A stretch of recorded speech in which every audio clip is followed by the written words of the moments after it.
début d'après-midi de ce 6 janvier 2023, un gros porteur de forces aériennes turques atterrit à l'aéroport international de Goma.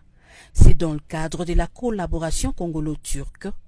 Le président de la Turquie, son Excellence Recep Tayyip Erdogan, trouve une bonne manière de dire non à l'agression de la République démocratique du Congo en dotant les forces armées de la RDC du matériel militaire très moderne.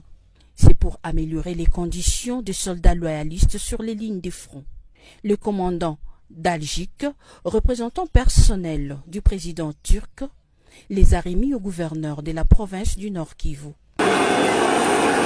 C'est dans un cadre dedans que nous aimerions vous remettre ce papier pour formaliser cette remise. Au nom du commandant suprême des forces armées de la République démocratique du Congo et de toute la hiérarchie militaire, le lieutenant-général Constant Dumakongwa, gouverneur de la province du Nord Kivu, a réceptionné cette donation. Au nom du gouvernement congolais, au nom du ministre de la Défense nationale, et nous remercions en leur nom le gouvernement turc, son Excellence Tayyip Erdogan, pour ces dons à son homologue, le président de la République du Congo, son Excellence Antoine Tshisekedi.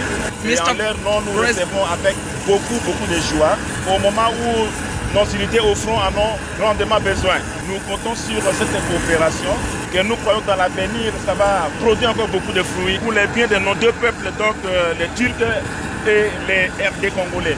Il l'a remis à son tour au commandant 3e zone défense, représenté ici par son adjoint en charge des opérations et renseignements. Nous ne faisons que remercier au commandant suprême des forces armées de la République démocratique du Congo et de la police nationale congolaise, à travers son représentant légal dans la province de Nord Kivu, aux efforts consentis qui est en train de se donner pour améliorer tant soit peu son armée. Le matériel que vous nous donnez, je pense que ça va nous soulager beaucoup au front. Ce don est inscrit dans le cadre de la levée de la mesure de notification qui pesait sur la RDC au Conseil de sécurité de l'ONU, fruit de la diplomatie offensive du président Félix-Antoine Tshisekedi suite à la guerre par procuration rwandaise faite à son pays, la RDC.